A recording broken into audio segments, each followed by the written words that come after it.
Bienvenidos al Seminario del Lenguaje de la Música. Le llamamos a este seminario el lenguaje de la música porque queremos que entiendan que la música sí es un lenguaje. Cuenta con todos los elementos de un lenguaje. Tiene su gramática, sintaxis, tiene comunicación y tiene significado. Ahora, el significado es abstracto, no concreto, por eso es que algunos se confunden en este punto. Pero sí es un lenguaje. Y en estas sesiones les vamos a mostrar que la escritura enseña esto, que hay lenguaje en la música. Incluso es una de las ilustraciones que usa la Biblia. Y además de los musicólogos, en el campo de la psicología de la música, y particularmente los que estudian la sociología de la música, reconocen el hecho, y todos están de acuerdo, en que la música es un lenguaje. Y si podemos entender el lenguaje, podremos tener discernimiento en el campo de la música, porque nada puede conocerse de la verdad aparte del lenguaje.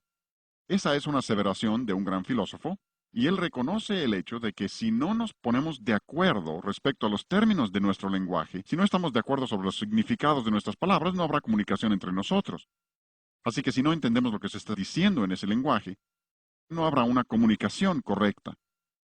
Así que es importante que entendamos que la música es un lenguaje y debemos saber cuáles son los elementos de ese lenguaje si vamos a entender la música.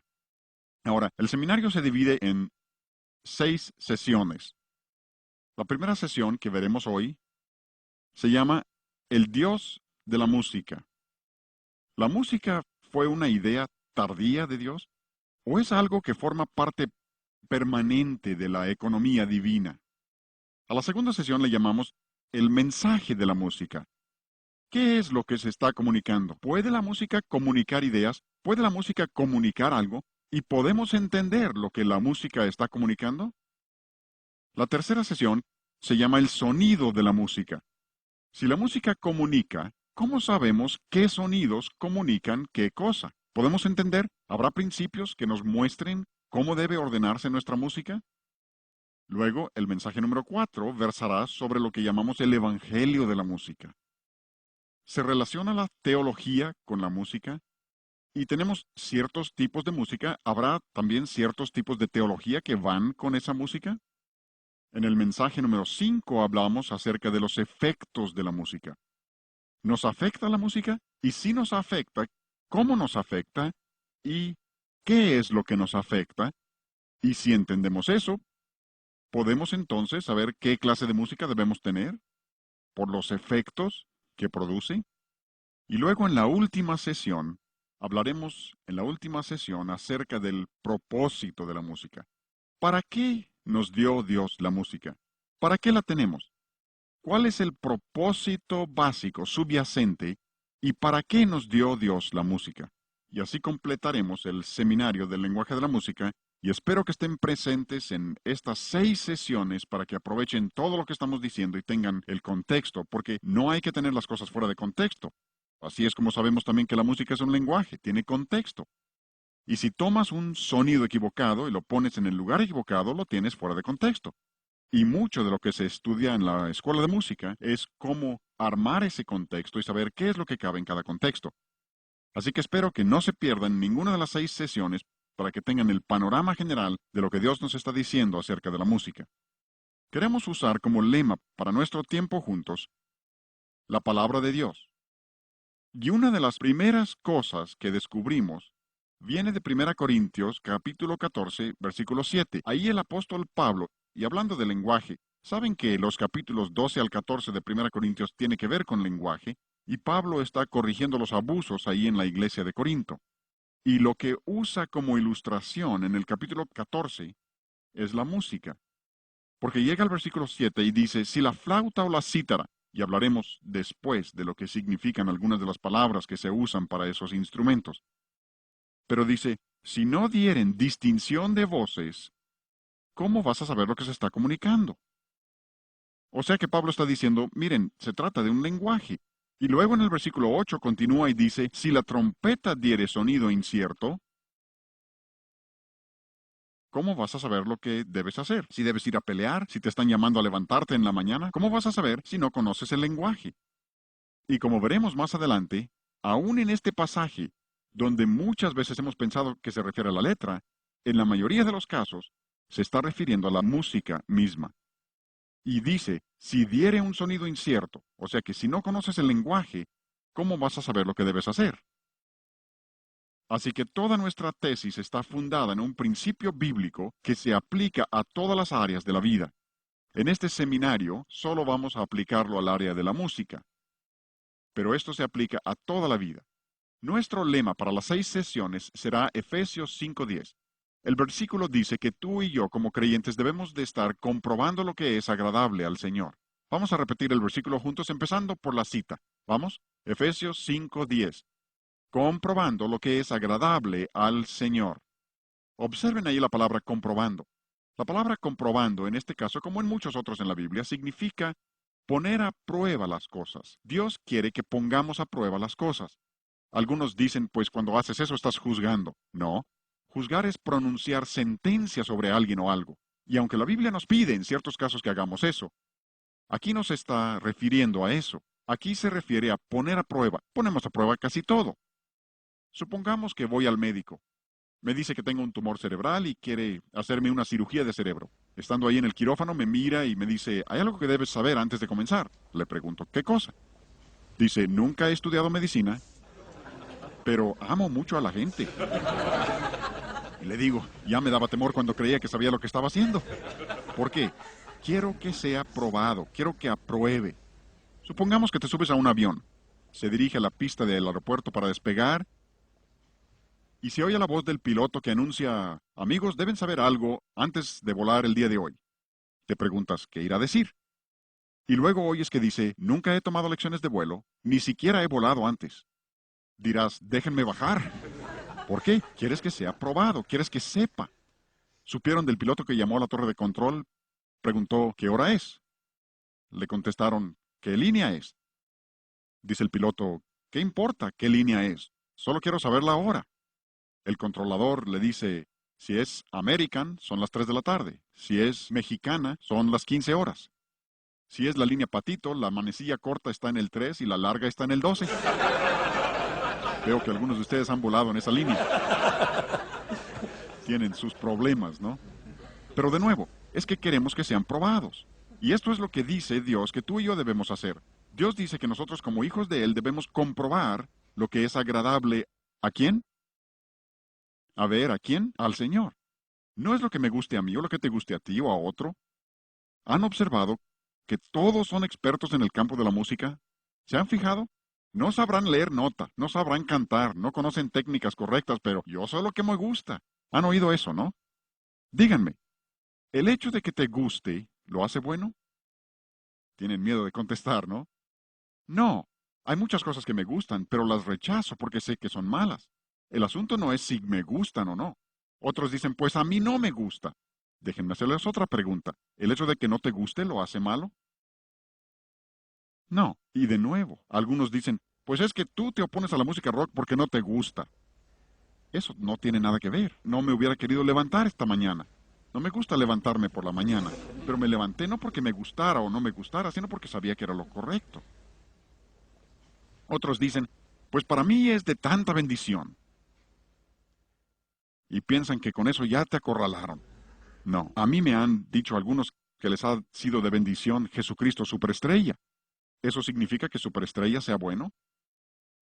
No. Ahora yo dudo de su bendición, pero me refiero a que aun cuando hayan recibido bendición, de alguna manera, accidentalmente a pesar de ello, eso no significa que la obra misma sea buena. Algunos dicen, bueno, es que tú eres viejo y yo soy joven. Es que a ti te gusta la música de viejos porque estás tan viejo. Y no soy tan viejo como aparento. Se le he pasado enfermo. Soy maduro por mi edad. El pelo canoso es muy engañoso. Otros dicen, yo soy del rancho, así que me gustan las rancheras. Tú eres de la ciudad, así que te gusta la música de la ciudad. No, el asunto no es si es música ranchera de la ciudad o de ancianos o de jóvenes. El asunto es, ¿esa música es agradable al Señor? ¿Es agradable al Señor? Y me preguntarás, ¿será posible saberlo? Claro que sí.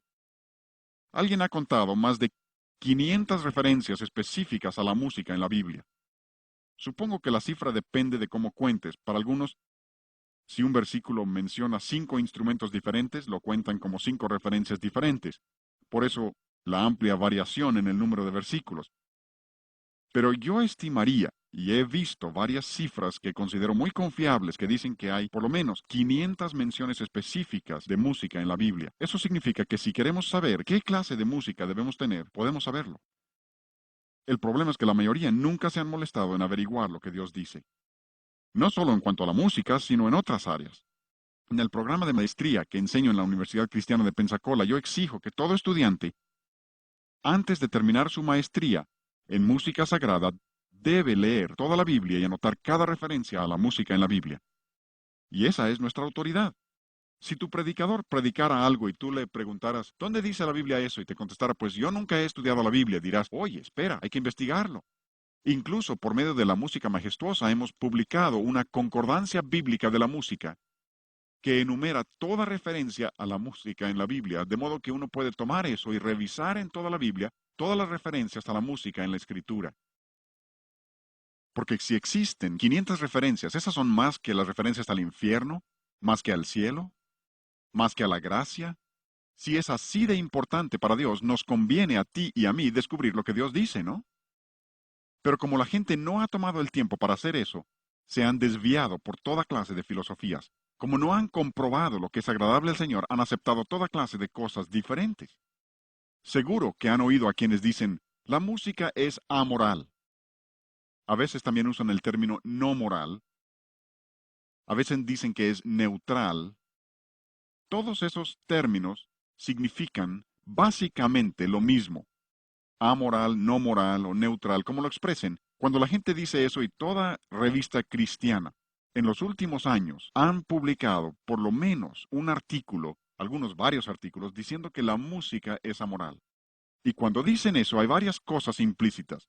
Número uno, están diciendo que no existe la música buena y la música mala. Eso quieren decir que no hay principios. Cualquiera que ha estudiado música sabe que eso no es cierto. Yo asistí a la escuela de música Eastman, hice todos mis estudios de posgrado en la escuela de música Eastman. Yo no tuve un solo maestro en la escuela de música Eastman, y eran hombres inconversos, hasta donde yo sé, les testifiqué a varios y ninguno aceptó al Señor. Pero no tuve un solo maestro que creyera que la música era amoral. Esta es una idea totalmente nueva. Ninguna generación, si te remontas a la historia, ninguna generación jamás ha creído que la música fuera amoral hasta la nuestra. Y creo que la razón básica es MCC. Hablaremos mucho de MCC durante el seminario. Música cristiana contemporánea. Y como esta gente quiere usar toda clase de diferentes estilos y dicen que lo único que importa es la letra, lo que están diciendo es que la música es amoral, es neutral, no moral. Incluso tuve maestros en la escuela de música Eastman. Wayne Barlow era uno de mis maestros de composición. Y ese hombre hasta escribió libros para aclarar esto. Howard Henson, quien era director de la Escuela de Música Eastman durante casi 50 años. Un músico singular de renombre internacional, compuso óperas, sinfonías y en uno de sus mejores libros dijo, la música puede ser filosófica u orgiástica, o sea que te puede elevar intelectualmente, filosóficamente o puede ser sensual. Incluso usa el término orgiástica. Dijo, tiene fuerza para mal, lo mismo que para el bien. Él entendía que la música puede ser buena o mala según se componga y según se ejecute, y esto es lo que todos han creído a través de los siglos. Solo nuestra generación no lo acepta. Y esto nos conduce a un enigma, un rompecabezas. Pero la historia lo corrobora. Conforme el hombre se vuelve más intelectual, más culto en la sociedad, más desarrollado industrialmente, ¿qué ha sucedido con su moralidad? Siempre se deteriora. Pueden verlo en Roma. Roma no cayó por ser una cultura tan maravillosa, cayó porque perdieron el rumbo moralmente. Grecia lo mismo. Egipto lo mismo. Estados Unidos, nuestro país. En la medida que hemos desarrollado increíblemente las comunicaciones, computadoras, toda clase de tecnología, ¿qué ha sucedido con nuestra moralidad? Tenemos computadoras que nos permiten llevar una Biblia en el bolsillo. Pero al mismo tiempo, nuestra moralidad se ha deteriorado. Tenemos problemas terribles con toda clase de inmoralidad, enfermedades venéreas y todo lo que lo acompaña. ¿No es increíble? Pueden ver cómo sucede esto. Y resulta que la razón de ello es que creen que puedes educar a una persona para hacerla más moral. No funciona de esta manera. No se hace moral a las personas mediante educación. Otra cosa que dicen, no solo dicen que la música no es ni buena ni mala, cuando dicen que la música es amoral, otra cosa que están diciendo estos que creen que el razonamiento amoral y el pensamiento amoral, y hay muchos, ese es el pensamiento de nuestra época, y lo que están diciendo es que a Dios no le interesa qué clase de música usamos. A Dios no le importa. Para Él es lo mismo. Si quieres usar rock pesado, está bien, mientras la letra sea buena. Si quieres usar rock punk o rock thrash, le llaman punk thrash, metal pesado, aunque le llamen metal celestial, es lo mismo. Si quieres usar eso, por Dios no hay problema, le da igual. Y nada podía estar más lejos de la verdad. He consultado varios diccionarios seculares, estos no son diccionarios bíblicos, son diccionarios seculares para ver cómo definen el término amoral. Un diccionario dice que amoral significa sin sentido de responsabilidad moral, y creo que es muy acertado. Tengo varias objeciones contra la enseñanza de educación sexual en nuestras escuelas públicas. Tengo varias objeciones. Pero una de las objeciones más grandes es que lo están enseñando como un asunto amoral. Tú y yo sabemos que moralidad sí está estrechamente relacionada con la sexualidad. No se pueden separar las dos cosas. Tengo varias objeciones contra el movimiento pro aborto, pro elección, según le llaman. Creo que le deben llamar pro homicidio. Tengo varias objeciones, pero una de las objeciones más grandes es que lo están presentando como un asunto amoral. O sea que puedes matar a una persona que aún no ha nacido y decir que no tiene nada que ver con principios morales. Pero esta es la filosofía de nuestra época, ha penetrado a todas las áreas de nuestra vida. La educación sexual, medicina, aborto.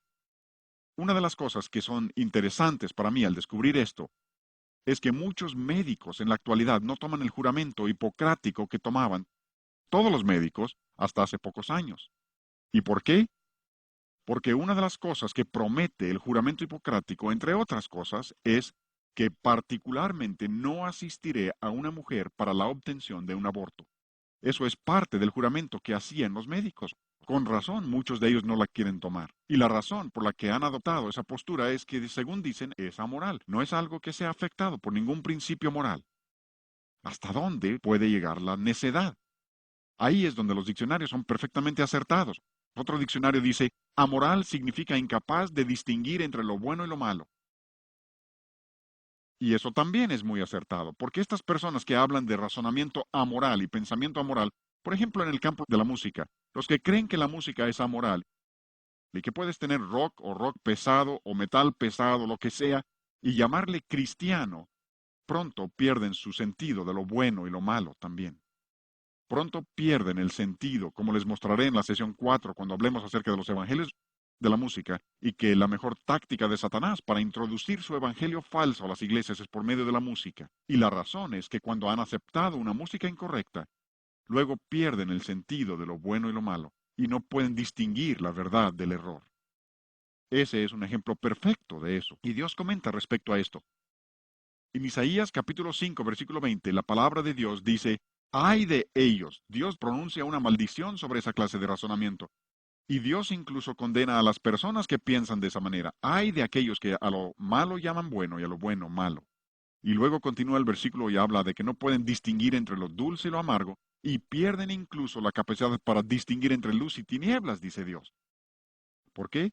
Porque han aceptado la idea de que no hay bueno y malo, y han perdido su sentido de responsabilidad moral y de bueno y malo. Este es un libro muy interesante, se llama La clausura de la mente americana, por un hombre que se llama Alan Bloom. Ahora, él es maestro de pensamiento social en la Universidad de Chicago, una excelente escuela cristiana. Saben que no es así. Es una de las escuelas más liberales en el país. Ahora, quiero que entiendan el trasfondo de este hombre. Es maestro de pensamiento social en la Universidad de Chicago. Cuando recién salió su libro, los liberales estaban fascinados, elogiándolo a más no poder. Luego de pronto entendieron lo que estaba diciendo, y ya no les gustó tanto. Pero él toca varios puntos con mucho acierto. Oigan lo que dice. Bien pudiera ser que la locura más grande de la sociedad le parezca normal a ella misma. Esa es una cita formidable. ¿Ven? Porque el aborto es una locura absoluta. Se nos ponían los pelos de punta cuando leíamos de madres en la India que arrojaban a sus bebés al río Ganges. Ah, Nuestro país ha ido mucho más allá. Las últimas cifras que yo vi reportaban que nuestro país en este momento está matando bebés antes de que nazcan a razón de más de 4.000 diarios. 4.000 diarios. Una locura absoluta. Pero si te opones, te meten a la cárcel. Te tachan a ti de loco. Homosexualidad es una locura, un disparate, pero ha llegado a ser aceptado ahora. Recientemente en la ciudad de Nueva York desfilaron más de 500.000 personas promoviendo la homosexualidad, promoviendo esas inclinaciones. ¿Ven? Bien pudiera ser, dice, que la locura más grande de la sociedad le parezca normal a ella misma. Y parte del problema es que nuestros juzgados ahora operan sobre las opiniones de la sociedad, no sobre la ley misma. Están decidiendo sobre la base de lo que es normal y aceptado entre la sociedad y la cultura. Y esa no es ninguna base. Observen además aquí, particularmente los padres, ustedes necesitan tomar nota de esto. Dice, la televisión en comparación con la música, ahora, no está menospreciando los efectos de la televisión, reconoce los efectos tremendos que puede tener la televisión, pero dice, si lo comparas con la música, juega un papel comparativamente pequeño en la formación del carácter y los gustos. Recuerden que este es un maestro de pensamiento social en la Universidad de Chicago, no es un predicador. Y no está menospreciando la televisión, pero dice que si comparas eso con la música, ¿quieres desarrollar el carácter y los gustos de los jóvenes en el sentido correcto? Dice, no se preocupen únicamente por la televisión, fíjense en la música que están escuchando, porque tendrá un efecto aún mayor. Y luego habla muy específicamente, y no voy a ser tan específico en estos seminarios, pero su libro dice con mucha claridad, la música rock apela a un solo factor, la apelación barbárica al deseo sexual. Él abiertamente reconoce, como casi todos en el campo del rock secular, que su música es la música de la sensualidad, solo que ellos no le ven nada de malo a eso, pero nosotros como cristianos sí debemos verlo. Luego continúa y dice, los jóvenes saben esto perfectamente aun cuando sus padres no. O sea que la juventud entiende lo que está sucediendo aun cuando los padres frecuentemente son engañados. Me gusta este libro, me gusta su título, se llama Matándonos de deleites. Neil Postman es maestro de Artes y Ciencias de la Comunicación en la Universidad de Nueva York. Y repito, que quiero que vean su trasfondo, ¿sí? Pienso que pudiera tener un trasfondo cristiano, pero no da evidencias de que entienda principios cristianos, aun cuando creo que tiene un trasfondo cristiano. Pero él dice cosas muy interesantes en su libro, lo citaremos en varias ocasiones durante este seminario. Dice sostener que la tecnología, o la música en este caso, es neutral, no moral, amoral, es una ridiculez pura y simple. No podría haberlo dicho mejor yo mismo. Lo que está diciendo es que el medio, como dice Marcia McGruan, el medio es el mensaje. Está diciendo que no se puede separar el medio del mensaje, y lo demostraremos eso en varias de las sesiones para comprobar que eso es cierto. No se pueden separar las dos cosas. La manera de decir algo determina en gran medida lo que significa. Y él dice, no se puede separar la tecnología, y aquí está hablando de la televisión en particular, y ese es el ejemplo que usan la mayoría de los de la música cristiana contemporánea. Usan la televisión como ilustración para decir que lo que importa es únicamente la letra, pero aún este hombre reconoce que la televisión, que es un objeto neutral, no es un objeto viviente, como lo es la música, pero dice que aún la televisión no se puede considerar neutral o no moral. Lo interesante, y esto es algo que sé que la Biblia lo dice y sé que es absolutamente cierto, pero me cuesta trabajo aceptarlo. ¿Tienes cosas así? Sabes que son ciertas y la Biblia lo dice, pero es difícil. Cuando Jesús dijo en Lucas 16 que los hijos de este siglo son más sagaces que los hijos de la luz, yo digo, no debe ser así. Los cristianos que tenemos la palabra de Dios, tenemos al Espíritu Santo para guiarnos, debemos entender mucho más que el mundo, ¿no? Pero con frecuencia vemos que el mundo entiende cosas que aún algunos cristianos se niegan a aceptar. Por eso citamos a tantos de estas personas en el seminario para demostrar que aún el mundo acepta estas cosas y las entiende. Este es un libro muy interesante por un inglés que se llama David Tame. De nuevo, creo que este hombre entiende principios cristianos, pero es un escritor secular. Ha escrito un libro que se llama El poder secreto de la música. Menciono este libro porque particularmente tantas personas me preguntan, ¿usted se opone a la música rock? ¿Se opone a alguno de los compositores y su estilo de vida? ¿Y qué de Beethoven? Y Mozart y Haydn y estos hombres. Muchos de ellos no eran cristianos y no vivieron como debían y aceptas la música de ellos. ¿Por qué? David Tame da la mejor respuesta que yo he visto. En su libro, él analiza todo el trasfondo, pero dice, el concepto de que la música afecta el carácter fue la gran fuerza que inspiró la vida de los grandes compositores. Y es que todos los compositores del pasado, aun cuando no hayan sido todo lo que debían ser en su vida personal, buscaban elevar a las personas y ayudarles con su música. Es por eso que pasaron años estudiando el arte de la música. Beethoven era maestro de su arte. Tenemos incluso algunos de los ejercicios de las composiciones de Haydn y se ve su desarrollo como músico. Pasó años de su vida desarrollando el arte porque consideraba que podía afectar el carácter y ayudar a la gente y elevarla. Esa es la filosofía que viene de los griegos y se llama la doctrina del ethos, que la música sí afecta el carácter. Pero muchos de los grandes compositores, todos los grandes músicos del pasado, siempre han creído que podían ayudar a las personas. Es como un médico, vas al médico y te dice que tienes apendicitis, quiere quitarte tu apéndice. Le preguntas, doctor, ¿es usted cristiano? Dice, no, entonces no me dejo operar. Eso sería una locura. Ahora, yo prefiero al médico cristiano si es posible, pero no siempre es posible encontrar uno. Pero si es fiel al juramento hipocrático, hará lo mejor que puede hacer por mí, y de todas maneras solo Dios puede sanarme. Confiaré en él en el campo de la medicina. Posiblemente sea mal hablado, fumador, toda clase de cosas, y no confío en él en esas áreas, pero sí confío en el área de la medicina. Pueden confiar en Beethoven, Haydn, Mozart, en el campo de la música, porque son expertos e intentan elevar a las personas. A veces incluso le llaman una experiencia espiritual. No entienden lo que es una verdadera experiencia espiritual. Cuando yo tocaba con orquestas sinfónicas hace años, tocábamos, por ejemplo, la novena sinfonía de Beethoven, y algunos de los músicos decían, qué maravillosa experiencia espiritual. Yo siempre diría, no, era elevador, pero no espiritual, porque la espiritualidad únicamente viene por Jesucristo y su palabra, no viene por medio de la música. Pero todos los compositores del pasado han reconocido el enorme poder de la música. Continúa y cita a Aristóteles. Si uno escucha música mala, tiende a ser una persona mala. Si escucha música buena, tiende a ser una persona buena. ¿Ven? A través de los siglos los hombres han pensado así. Aristóteles creía esto, Pitágoras lo creía. Podríamos enumerar un sinfín de hombres del pasado que entienden que la música sí afecta el carácter. De nuevo, lo que estamos diciendo, y queremos repetirlo juntos, es Efesios 5:10, comprobando lo que es agradable al Señor. Ahora, si vamos a hacer eso, tenemos que ir a la Escritura.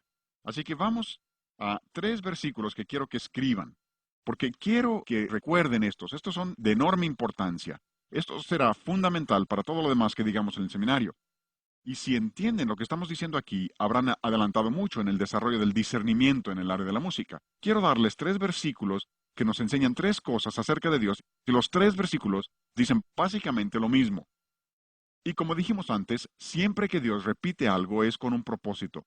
A ti y a mí se nos acaban las palabras. Cuando alguien te pregunta, qué gusto verte, ¿cómo estás? Realmente no quieres que te cuente. Si te empieza a contar del dedo que le duele y de sus caries, realmente no querías saber eso, solo es una manera de saludar. Pero Dios no hace eso. Cuando Dios repite algo es con un propósito. Y Dios repite esto 3 veces. La primera vez está en Éxodo, en el primer canto que la Biblia contiene, Éxodo 15:2. Esto está en los libros históricos. Si pasamos a los libros poéticos, en el Salmo 118:14 encontraremos la misma verdad. El segundo grupo importante del Antiguo Testamento, la misma verdad. Si pasamos a los libros proféticos, el tercer grupo importante, en Isaías 12:2 encontraremos la misma verdad. Y para mí es interesante, además, que Dios enseñe esto en las 3 secciones importantes del Antiguo Testamento. Y uno de los lugares es el más interesante que les mostraré en un momento. Pero los 3 versículos dicen lo siguiente de una manera u otra. Jehová, se refiere al Señor, Yahvé, Jehová es mi fortaleza y mi cántico, y ha sido mi salvación. Estos versículos nos enseñan 3 cosas acerca de Dios. Primero, estos versículos dicen que Dios, el Señor, es nuestra fortaleza. Él no solo nos da fortaleza como cristianos, Dios es nuestra fortaleza. ¿Entienden eso? Jesús lo dijo de esta manera. En Juan capítulo 15 dice, yo soy la vid, vosotros sois los pámpanos. Si los pámpanos no permanecen en la vid, ¿qué sucede? Se seca, muere. ¿Por qué? Porque la vid es la fortaleza de los pámpanos. Por eso dijo, sin mí nada podéis hacer. Tenemos que permanecer en Cristo. Jesús dijo, tienen que permanecer en mí. Mis palabras deben permanecer en ustedes. Es que la vid no solo provee fuerza para el pámpano, la vid literalmente es la fuerza del pámpano. ¿Me entienden? Dios es nuestra fortaleza. ¿Sí? Voy a pasar a lo tercero, regresaré a lo segundo en un momento. También dice, Él es nuestra salvación. Y creo que aquí cambia un poco la sintaxis. Porque de una manera muy singular, por medio de la encarnación, Jesucristo ha llegado a ser salvación para nosotros. La salvación no está en una iglesia, la salvación no está en un credo, la salvación no está en una religión. La salvación está en una persona. Si no tienes a la persona, no tienes salvación. Y la persona es Jesucristo. ¿Sí? ¿Me están entendiendo? Dios es nuestra fortaleza, Dios es nuestra salvación. Pero observen lo que dice entre esos dos sin perder un solo paso. Dice, Jehová es mi fortaleza y mi cántico. Dios también es nuestro cántico. Yo sé que alguno dice, pues probablemente ese es un cántico de alabanza a Dios o un cántico que se refiere a Dios. No, la palabra que ahí se traduce cántico, como muchos términos que les mostraremos en este seminario, no se refiere a alabar a Dios con palabras, se refiere a la música misma. El término hebreo es simrat, que literalmente significa música instrumental. A eso se refiere. Dios es mi instrumento, y la palabra literalmente significa pulsar las cuerdas de un instrumento. Incluso ahí les doy la referencia de Strong. El número que pueden consultar de Strong es 2176. Y a propósito, esta palabra únicamente se usa en estas tres citas. No está en ninguna otra parte del Antiguo Testamento, y creo que cuando Dios limita de esa manera el uso de la palabra, intenta darle un significado especial, porque esa palabra viene de la palabra samar, que literalmente significa hacer sonar las cuerdas del instrumento, no con púa, sino con los dedos mismos. Amigos, lo que nos dice esto es que Dios es nuestra música. Así como Dios es nuestra fortaleza, así como Dios es nuestra salvación, Dios mismo también es nuestra música. La música es parte de la naturaleza de Dios. Dios mismo es musical. Me preguntarás, ¿realmente crees que Dios es musical? Claro que sí. Incluso la música es lo único que yo sepa. Si tú sabes de otras, me gustaría saberlo. Es lo único que yo sepa que estaba en el cielo antes de que Dios creara el mundo, que tenemos aquí en la tierra con nosotros y que tendremos en el cielo en el futuro. ¿Saben de alguna otra cosa? Yo no. A mí me gusta predicar. Predico a la menor provocación y hasta provoco. Pero allá no necesitaremos predicación, pero sí cantaremos. Tendremos música, música instrumental. Apocalipsis habla de música instrumental. ¿Saben por qué? Porque Dios es musical. Es parte de la naturaleza de Dios. Y algunos dicen, incluso he leído algunos libros cristianos que dicen, Dios hizo la música para el hombre. No, Dios no hizo la música para el hombre. Había música en el cielo antes de que Dios creara al hombre. Incluso leí un libro cristiano, ¿se imaginan? Dice, el hombre aprendió a producir música imitando a los animales. Este ha aceptado la evolución y ni cuenta se ha dado. El hombre produce música porque Dios es musical, y cuando Dios nos hizo a su imagen, nos hizo a nosotros musicales también. Qué emocionante, ¿no? La música es parte de la naturaleza de Dios. Eso significa, y óiganme muy bien, esto es importante, y no les estoy enseñando verdades nuevas, ¿sí? Si es verdad nueva, es herejía. Lo que les estoy enseñando es algo que yo considero ha sido descuidado en el entendimiento de las personas. Pienso que hace siglos la gente entendía esta verdad. Y en nuestra generación, cuando tenemos más proliferación de la música, tenemos menos entendimiento de ella. Yo recuerdo, y esto como adulto, haber manejado mi auto pensando, ¿no sería maravilloso poder tener un tocadiscos en el auto? Y pensé, nunca se podrá porque no hay manera de hacer que la aguja permanezca en el disco. Ahora hay tocacintos, compact disc, puedes estar escuchando una sinfonía grabada hace años en algún lugar de Europa. ¿Cómo le hubiera gustado eso a Bach? Pero al mismo tiempo que tenemos esa proliferación de música, tenemos menos entendimiento del significado de la música y su mensaje. Pero Dios es musical y eso significa que la música ha existido desde que Dios existe. ¿Oyeron eso? La música ha existido cuando cantamos juntos, cuando alabamos a Dios en nuestras iglesias. Estamos haciendo algo que Dios ha tenido desde la eternidad. Y nosotros lo haremos por la eternidad. Aquí solo estamos practicando un poco. Si eso no te emociona, tienes descompuesto el emocionador. Es que la música es parte de la naturaleza de Dios. Ahora lo que sigue se va a poner un poco técnico, pero quiero que vean que sí existen pruebas de lo que estoy diciendo. Por ejemplo, en Sofonías 3:17 dice, Jehová está en medio de ti, poderoso, él salvará, se gozará sobre ti con alegría, callará de amor, y ¿saben qué más dice? Se regocijará Dios sobre ti, su Hijo, con cánticos. Dios dice que cuando tú y yo hacemos lo correcto, ¿qué hace Dios? Canta. Así dice, Dios canta. Incluso eso es fascinante si lo estudian a través de toda la escritura, que Dios no solo canta, sino que toca la trompeta. Zacarías 9:14. Y Jehová el Señor tocará trompeta. El Señor toca. Así dice. No discutan conmigo, discutan con Dios. Dice, y Jehová el Señor tocará trompeta. Así dice la Escritura. Dios toca la trompeta. Y esto es fascinante para mí. Nunca había reparado en esto hasta hace poco, que cuando llegas a 1 Tesalonicenses 4:16, donde habla del regreso del Señor, ¿saben qué dice? El Señor mismo, con voz de mando y con voz de arcángel y con trompeta de Dios, descenderá del cielo. Y si comparas eso con el pasaje de Zacarías, verás que Zacarías 9 también está hablando de la segunda venida del Señor. Y bien pudiera ser que Dios mismo es el que toca la trompeta. Dice, con voz de mando y con trompeta de Dios descenderá. Pudiera ser. ¿Por qué? Porque Dios es musical. Y creo que una de las cosas más interesantes en cuanto a esto es que Jesucristo mismo cantó cuando estuvo en esta tierra. ¿Cómo lo sé? Mateo 26:30. Jesús está con sus discípulos en el aposento alto, está a punto de salir al huerto y a la cruz, y dice que una de las últimas cosas que hicieron, lo último dice que hicieron, y cuando hubo, ¿qué?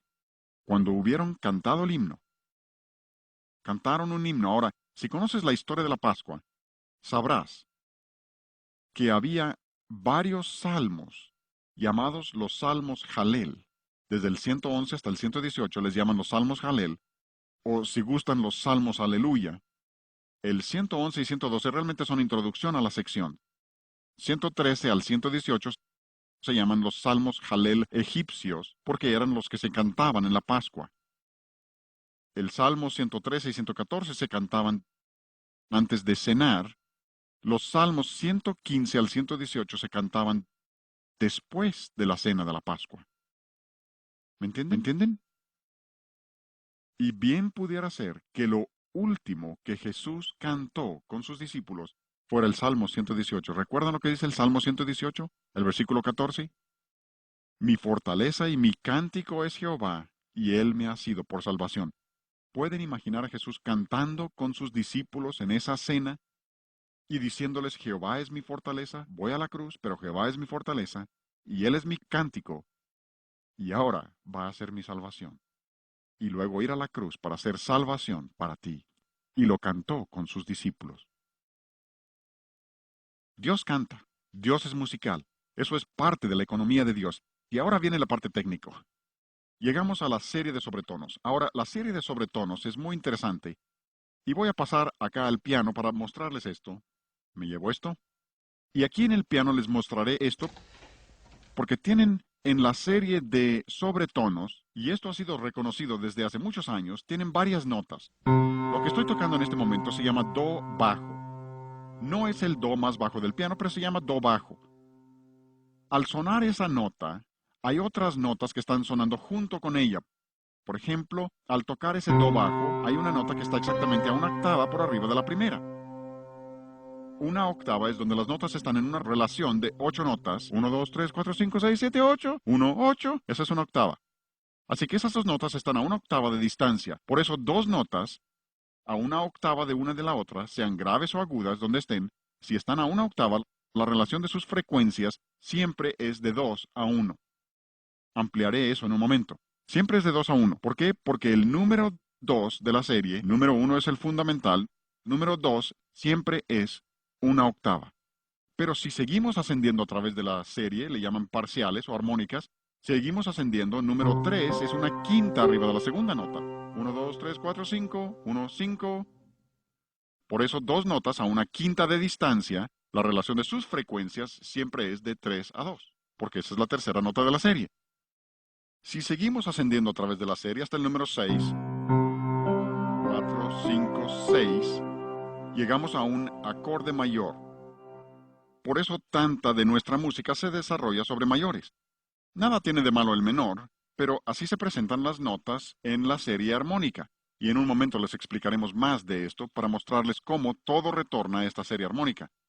Pero lo que quiero mostrarles ahora es que todas esas notas, desde 2 hasta 6, y observen que lo que les he anotado las frecuencias, el do bajo tiene 66 vibraciones, el siguiente 132, exactamente el doble. El cuarto, que está exactamente a una octava arriba del 2, tiene 264. Y si observan, todos esos números son múltiplos de 11. Y hay exactamente 66 vibraciones entre el primero y el siguiente. Pueden seguir eso hasta arriba. Hay una razón para eso. Tiene su diseño. No es casualidad. Sí, hay razones absolutas para lo que Dios hace. Y lo que les estoy mostrando no es algo que el hombre haya inventado. Lo que les estoy mostrando era conocido por Pitágoras antes de Cristo. Es la manera como Dios ha diseñado el sonido. Pero, como les acabo de decir, todas esas notas están incluidas en ese do bajo. Y les quiero demostrar eso. Si oprimo la tecla del do bajo, voy a oprimir también el número 2 porque este piano no está bien afinado.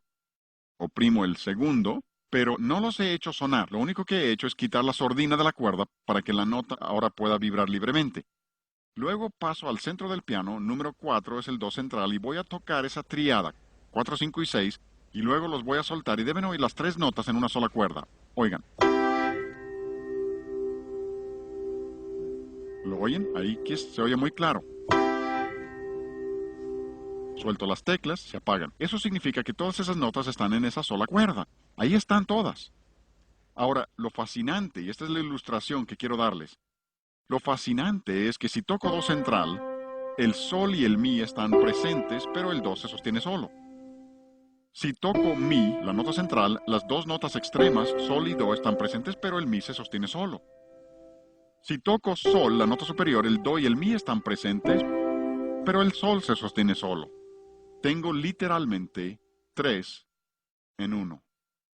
Es la mejor ilustración de la Trinidad, de la deidad, que yo conozco. Como maestro de la Biblia siempre he tenido que decir que no hay una ilustración perfecta de la Trinidad. Les acabo de mostrar una ilustración fabulosa y la analogía se sostiene. ¿Saben por qué? Porque Dios es musical y aun en la forma en que Dios ha hecho el sonido musical, nos ha dado una ilustración de sí mismo.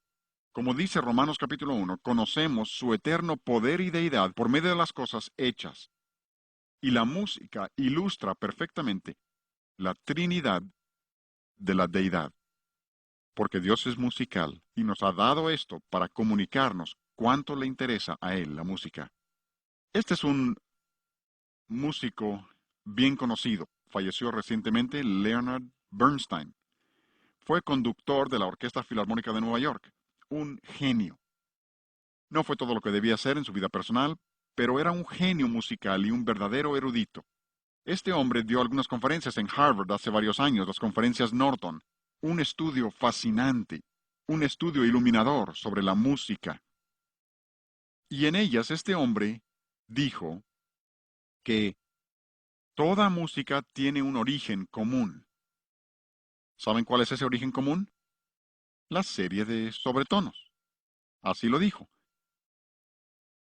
Y se refiere a toda clase de música. Se refiere a la música oriental, música africana, de donde sea, suajili, todo tiene un origen común. Ahora, este hombre era judío, no tenía ni una pizca de cristiano, pero reconoce que hay un origen común y dice que ese origen común es la serie armónica. Y amplía ese comentario y habla de gramática que surge de las mismas fuentes monogenéticas. Observen esa palabra monogenética. Cuando habla de monogénesis se refiere a que todo procede de una sola fuente. Él no reconoce la fuente, pero reconoce que debe haber habido una sola fuente de la que procede toda música, y observen cómo le llama. Dice que sus variadas lenguas surgieron de un origen común. Y continúa y dice que estas lenguas, observen cómo relaciona esto con lenguaje, Y todos los eruditos lo hacen, los que entienden la sociología y la psicología de la música, musicólogos, todos reconocen esto. Dicen, las lenguas son lenguajes de tonos. ¿Oyeron? Por eso le llamamos al seminario el lenguaje de la música. Estas lenguas son lenguajes de tonos surgidos de una estructura universal de tonos. Todos proceden de la misma fuente, por eso llamamos a la música el idioma universal. La música es un idioma universal porque procede de una misma fuente. Y este hombre reconoce ese hecho y continúa y desarrolla esta idea diciendo que todo se puede identificar con la escala pentatónica. Es asombroso, porque la escala pentatónica surge de la serie de sobretonos, y no voy a tomar tiempo para mostrarles eso hoy, ya hemos visto mucho técnico, pero surge de la escala pentatónica y esa a su vez de la serie de sobretonos, y muchos de los cantos que ustedes y yo cantamos son pentatónicas y ni cuenta nos damos. Si quieren saber lo que es una escala pentatónica, van al piano y tocan todas las notas negras y tienen una escala pentatónica. Es una escala de 5 tonos. Les tocaré una pieza irlandesa que ustedes conocen. Irlandeses y escoceses hacen lo mismo, tocada con gaitas escocesas, tocando esta melodía que ustedes reconocerán.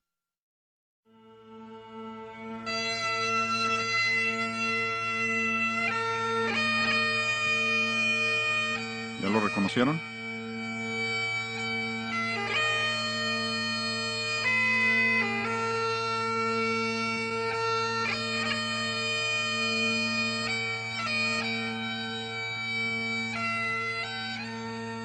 Y si oyen esa melodía hasta el final, verán que es una tonada pentatónica. Usa solo 5 notas y las repite vez tras vez. Pasemos de Escocia a África Central y lo que les voy a tocar es un africano nativo en la volta superior tocando un instrumento extraño que les parece a saxofón, pero no lo es. Pero eso parece. Oigan el sonido.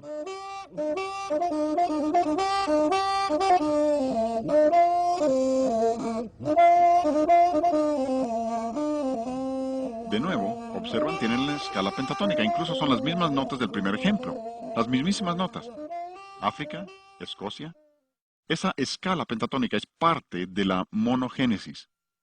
Tenemos varios himnos que cantamos. Si cantan, cuán firme cimiento se ha dado a la fe. Esa es una melodía pentatónica.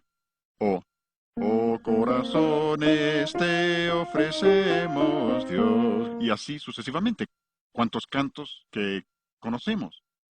Lo mismo que en cualquier país, descubrirán que muchas de las melodías originales, los nativos de ese país, proceden directamente de la escala pentatónica.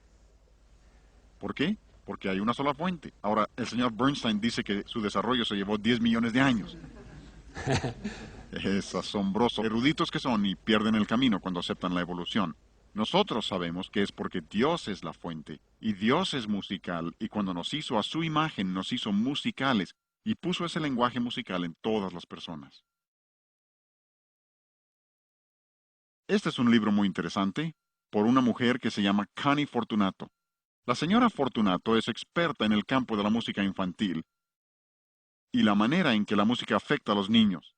Dice cosas muy interesantes en el libro. Por ejemplo, habla de la manera en que la música afecta a los bebés, aún antes de que nazcan. Pueden oír sonidos, aún antes de nacer. Por eso nos dicen que un bebé reconoce su propio idioma para cuando tiene 3 días de nacido. Ya conoce su propio idioma porque lo ha estado escuchando desde siempre. ¿Y se imaginan luego abortar un ser humano con ese conocimiento?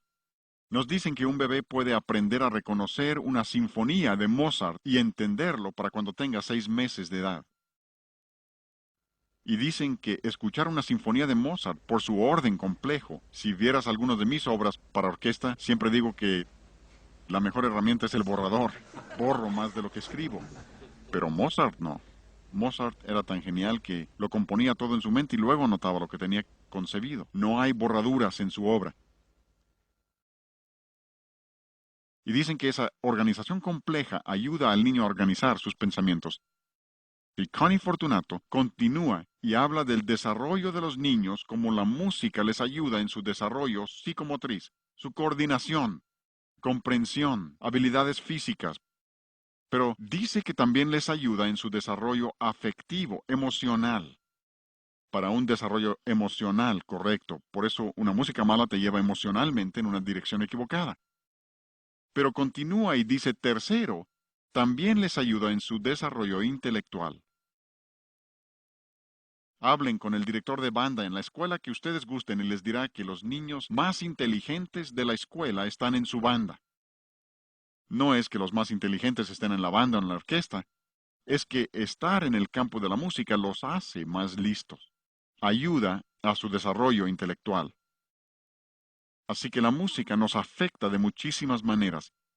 Y si la música nos afecta de esa manera, y la música es tan importante y debemos entender lo importante que es, entonces la música reflejará una filosofía. Toda música refleja una filosofía. Pasas por una cantina y están tocando cierta clase de música allí, ¿no? Esa música refleja la filosofía de ese lugar, por eso esa clase de música no cabe en la vida de un cristiano. Pasen por un club nocturno y oirán cierta clase de música allí, ¿no? Esa música refleja su filosofía y lo que creen en ese club nocturno. Por eso no debemos tener eso en nuestras iglesias ni en nuestros hogares. Muchas difusoras cristianas, no todas, muchas han tomado ese sonido de club nocturno y lo han introducido a nuestros hogares, enseñando a nuestros jóvenes a familiarizarse con ello y a disfrutarlo. Y con ello han destruido la separación que Dios quiere que haya entre nosotros y el mundo. Porque si su música no nos parece mala, el lugar tampoco nos parece tan malo. Refleja una filosofía. Y creo que necesitamos reconocer esto. Nuestra música sagrada refleja nuestro concepto de Dios. Toda música sagrada que usemos refleja lo que creemos acerca de Dios. Si usas música majestuosa como música sagrada, es porque crees en un Dios majestuoso.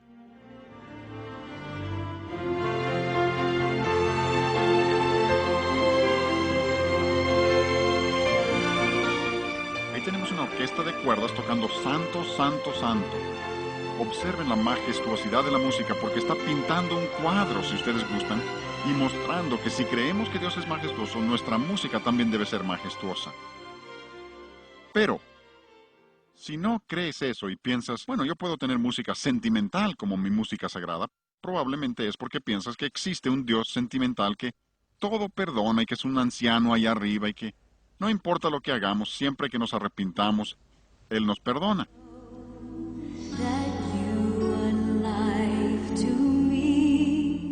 Oyen el son de club nocturno, mundano, velado, sensual, que usaría un cantante de club nocturno, y se supone que esa es música sagrada, es puro sentimentalismo, o peor, sentimental. Pero podemos ir más allá. Si tienes música pop como tu música sagrada, es porque crees en un Dios pop. Unto us a child is born, and he will sit on David's throne, and the government will be. Se supone que esa es música sagrada, hablando de sentarse en el trono y todo eso, pero ha convertido a Dios en un Dios pop. El estilo popular de la música, y hablaremos más de esto luego, el estilo popular revela lo que estas personas creen acerca de Dios, y no es un concepto nada bíblico. Creo que la mejor ilustración que les podría dar para terminar esta sesión, la mejor ilustración sería la Biblia misma. ¿Se han puesto a pensar el milagro que es este libro? Dios pudo haber escrito el Evangelio en el cielo para que todos pudieran leerlo en su propio idioma, pero no lo hizo así. Pudo haber puesto un par de bocinas para que todos oyeran en su propio idioma, pero no lo hizo así tampoco. Dios en su soberanía quiso comunicarse con nosotros por medio de su palabra, y se limita a su palabra, en su soberanía. Pero al hacerlo, dotó a su palabra de casi todos sus atributos eternos.